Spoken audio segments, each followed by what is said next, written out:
بسم اللہ الرحمن الرحیم۔ اگر تاریخ اسلام کو اختصار کے ساتھ بیان کیا جائے تو کہا جا سکتا ہے کہ اشرف الانبیاء کو قتل کیا گیا اور ان کے غسل و کفن و دفن میں کتنے قلیل افراد، مولا امیر المومنین جناب فضل، جناب قسم اور شقران، یہ افراد غسل میں۔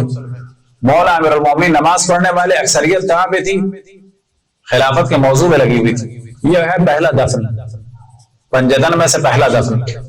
دوسرا دفن جناب سیدہ کا ہوا ٹوٹی ہوئی پسلیوں کے ساتھ اور قبر کا آج تک نام و نشان نہیں۔ تیسرا دفن ہوا مولا امیر المومنین کا ضربت لگنے کے بعد اور قبر کو چھپایا گیا، اور ہارون کے زمانے میں جا کے قبر واضح ہوئی جب بنو امیہ کا دور چلا گیا، بنو عباس کا دور آیا، اور کیونکہ بنو عباس باقی ائمہ کے دشمن تھے لیکن مولا امیر المومنین کی تفضیل کے قائل تھے، قبر کو خطرہ نہیں تھا۔ یہ تیسرے معصوم۔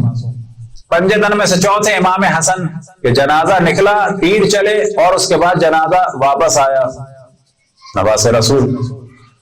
پانچویں کا کیا ہوا؟ سر تن سے جدا ہوا، جسم پہ گھوڑے دوڑائے گئے اور سر تن سے جدا ہوتے ہی رسول کی نواسیوں کی چادروں کو چھینا گیا، تماچے مارے گئے، تازیانے مارے گئے، گوشوارے چھینے گئے۔ ان بیٹیوں کو، رسول کی نواسیوں کو اسیر کیا گیا۔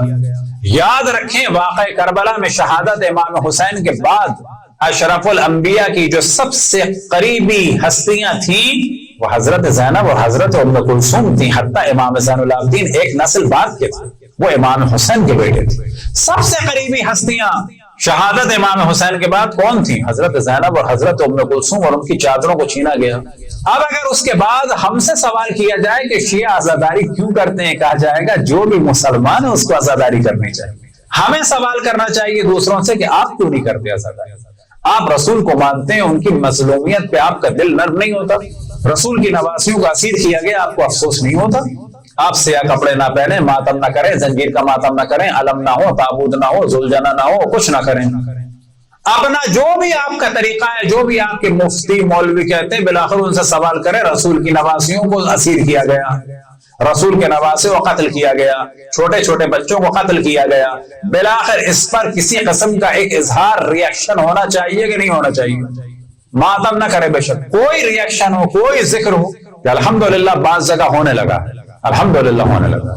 خود اہل سنت میں کہ مثال دیں طارق جمیل کہ اللہ انہیں جزا دے اس اچھے کام کی، اگر کوئی غلط نظریات ہے ان کی تائید نہیں ہو رہی، کم سے کم انہوں نے جرت کی اور کہا کہ یہ جو ظلم ہوا ہے یہ رسول کی بیٹیوں پہ ہوا ہے، تو طارق جمیل کی بیٹیوں میں نہیں ہوا، جرت کا کام کیا۔ ان کے سارے نظریات کی تائید نہیں ہو رہی۔ بالآخر رسول کی نواسیوں کے لیے اس شخص کا دل نرم ہوا، بالآخر رسول کے گھر کے لیے جو ہے کہا کہ یہ ظلم ہوا۔ اب یہاں پہ سوال کیا جائے کہ جب یہ ظلم ہوا تو کیا اس پہ مسلمان ان ظلم کرنے والوں کا ساتھ دیں اور ان کے لیے جو ہے بہانے تراشے، یا رسول کی بیٹیوں کا ساتھ دیں؟